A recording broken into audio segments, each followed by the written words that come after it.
Você falou de filosofia, você falou de Einstein. Uma vez eu ouvi uma frase, eu era menino e eu não entendi essa frase. Eu tenho muito disso, né? Eu leio algumas frases e eu não entendo as frases, e aí eu leio, e depois de tanto me debruçar sobre aquele conceito, eu entendo.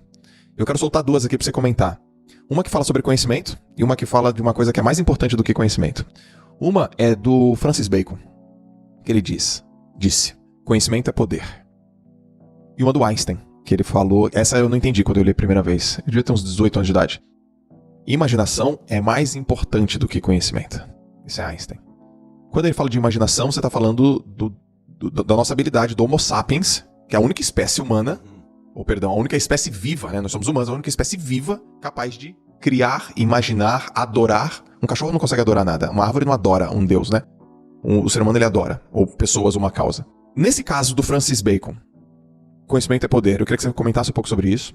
E se também, na tua percepção, existe algum lugar onde o conhecimento ele não atrofia? Ele hipertrofia? E a questão de imaginação é mais importante que o conhecimento do Einstein. Mas o problema do Francis Bacon, eu não sei por que vocês ficam falando do Francis Bacon. Vocês sabem quem era o Francis Bacon? Era um filósofo, um pensador. Era um bebum. O cara bebia uísque, o cara era um bajulador da rainha. Eu não dou crédito nenhum pra Francis Bacon. No passado tinha essa história, né? Por exemplo, o grande compositor, aquele cara que acendia um cigarro, bebia um uísque, entrava madrugadas afora e escrevia grandes textos, grandes poesias e tal. Vocês têm que parar de se apegar nesses tipo assim. Vai falar que essa frase não faz sentido, Jacob? O quê? Conhecimento é poder? Pô, cara. Pare. Mas eu tô te falando, deixa eu te dizer uma coisa. É uma frase que, no mínimo, ela dá uma aliviada no peso, pô. Que peso? No peso da ignorância. Da tolice. Mas o que é a ignorância? O que é a tolice? Cara, a tolice pra mim é quando a pessoa não tem conhecimento sobre uma coisa e toma uma decisão baseada em nada. Ou quando ela é ignorante. Arrogante, perdão. Quando ela é arrogante, soberba, presunçosa. Mas o que cria a arrogância, a soberba e a presunção? Não é o conhecimento? Isso com certeza. Então! Ó, vou te falar uma coisa aqui, honestamente aqui, ó. Eu não vou falar todas as vezes, mas quase todas as vezes na minha vida que eu fui presunçoso, arrogante e mala sem alça, foi por causa de conhecimento. E aí, de repente, você descobriu o quê? Mas não é que eu... Mas eu valorizava o conhecimento. Mas eu me achava um pouco maior das pessoas, porque eu sabia uma coisa que na minha cabeça era maior do que ela sabia. E quando tu parou de ser arrogante, presunçoso? Quando tu descobriu que tu não sabia tanto quanto sabia. Exatamente. E quando eu valorizei que o conhecimento não estava apenas transvestido na quantidade de livros que eu lia. E nas formações que eu fiz. Mas é ali, é isso que eu falei antes, que é o problema do conhecimento. Não é que você tem que chutar o balde do conhecimento. Cara, eu leio livros, eu estudo, eu ouço você, eu acompanho você. Mas o grande problema é quando você se identifica com o conhecimento. Porque toda vez que você se identifica com o conhecimento, o que acontece? Você se torna o conhecimento. Quando você se torna o conhecimento, você corta o fluxo de algo que as pessoas não acreditam, mas existe uma inteligência superior. Existe uma inteligência universal. Existe algo muito maior do que tudo isso, que nós somos capazes de assimilar com a mente. Vou supor o seguinte, vou te dar um exemplo aqui que o cara não vai ver, mas imagine que os dedos da minha mão sejam o conhecimento, tá? Tá bom.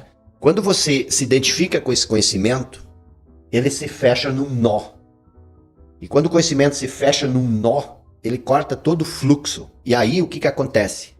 Você se torna arrogante e prepotente, porque você não aceita mais nada. É impenetrável. É impenetrável. E tudo que você pensa emerge desse nó. Uhum. Então você não tem mais a liberdade. Você conhece o Neymar, você trabalhou com o Neymar. O Neymar é um baita de um jogador. Quando ele não consegue jogar? Quando tiram o espaço dele. Quando cercam ele. Quando colocam ele, fecham ele. E quando dão porrada nele. O conhecimento é a mesma coisa. Se você não dá espaço para o conhecimento, se você não deixa o conhecimento solto, você só vai levar porrada e você não vai conseguir sair do lugar. Então, o conhecimento por si só, ele pode ser útil. Mas existe... Pode ser útil. Ele só se torna útil quando você tem um estado de consciência muito maior do que o conhecimento. Tá. E isso é humildade. Boa. E a mente é conhecimento. Mente e consciência não são a mesma coisa, tá? Mente e consciência, a mente não precisa... a mente é um ponto na consciência. Perfeito. A consciência não precisa da mente, mas a mente precisa da consciência. Dá um exemplo prático. Não tem como dar um exemplo prático, porque a consciência é o não manifesto. Mas, ó, vou te E a mente é o manifesto. E o exemplo prático é uma coisa, por isso que o conhecimento limita. Mas eu vou tentar te dar um exemplo prático. O que é um filósofo? Um filósofo é uma pessoa que tem conhecimento, mas ela brinca com o conhecimento como o Neymar brinca com a bola. O Neymar não é a bola. Então o que acontece? Se você não tem lugar para fazer uma embaixadinha, você não consegue fazer uma embaixadinha. Uhum. Então, por exemplo, quando você fala de Francis Bacon, tá? A primeira coisa que eu faço, eu olho isso de um estado de consciência maior. A frase conhecimento é poder, ela está dentro de um vasto campo de consciência.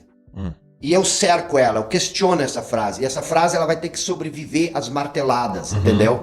E ela não sobrevive porque hoje de manhã, uma das coisas um dos maiores equívocos que a humanidade comete nessa questão do desenvolvimento é achar que insatisfação ou indignação é o motor da mudança, da transformação.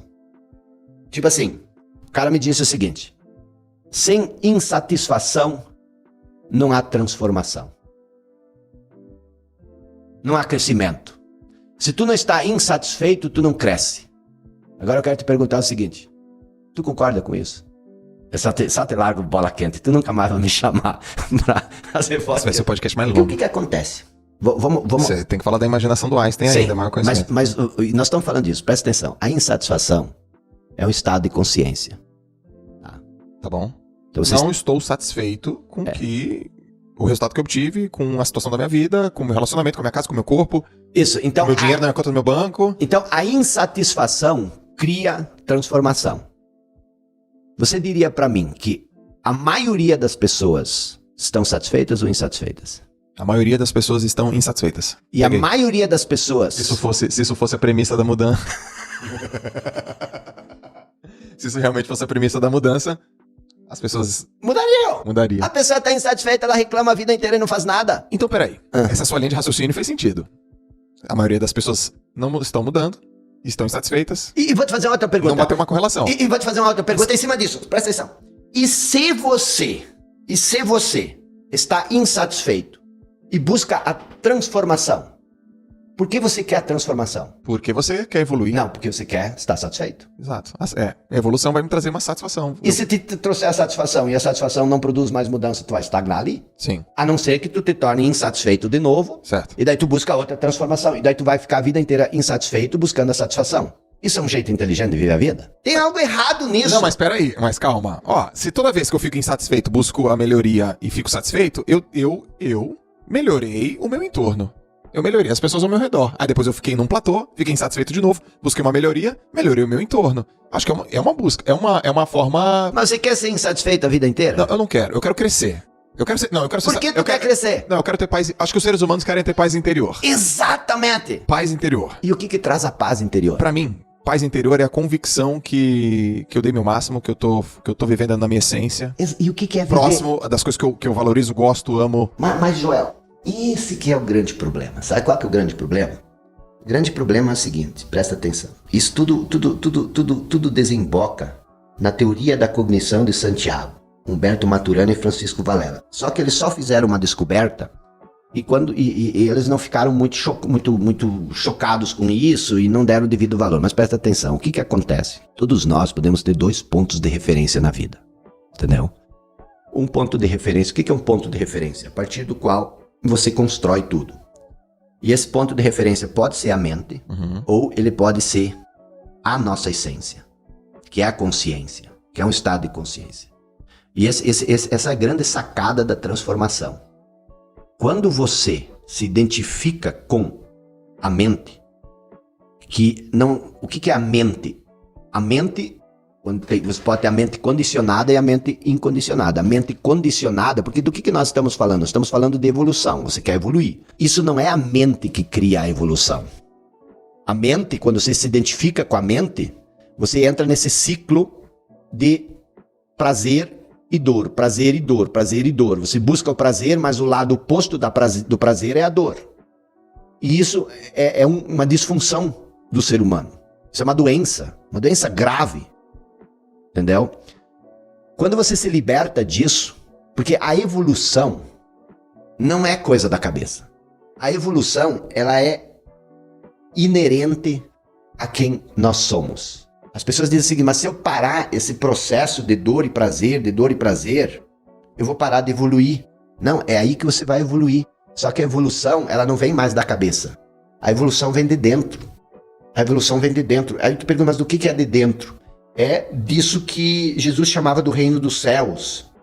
É disso que ele dizia, o Pai que está em mim. Porque nós temos um poder gigantesco, mas esse poder, ele é bloqueado pela ideia que a gente cria sobre nós. A teoria da cognição, ele falava sobre isso. Então, eu e você e todos os seres humanos, eles são criadores por natureza. Se você parar com essa disfunção mental, você vai continuar criando, só que você não vai mais depender da sua criação, do resultado. Lembra da história que eu te contei? Da performance? A maioria das pessoas, elas buscam... Não, a maioria não, todos nós buscamos um veredito. O que é um veredito? Um julgamento final, que é você quer ser importante e você quer ter valor, certo? Então você quer ser importante e você quer ter valor. Então você fica performando o dia inteiro e você fica procurando esse veredito. Será que eu sou importante? Será que eu tenho valor? E quem diz isso para você? As outras pessoas. Através do quê? Da sua performance. E isso faz com que todo dia você se coloque num tribunal. Todo dia você está sendo julgado. E isso torna a tua vida um inferno. O que você precisa fazer? Você precisa buscar esse veredito dentro de você, buscar o valor, buscar o seu senso de importância dentro de você. Aí você já tem o veredito, você sai do tribunal e agora você está livre para performar do jeito que você quer.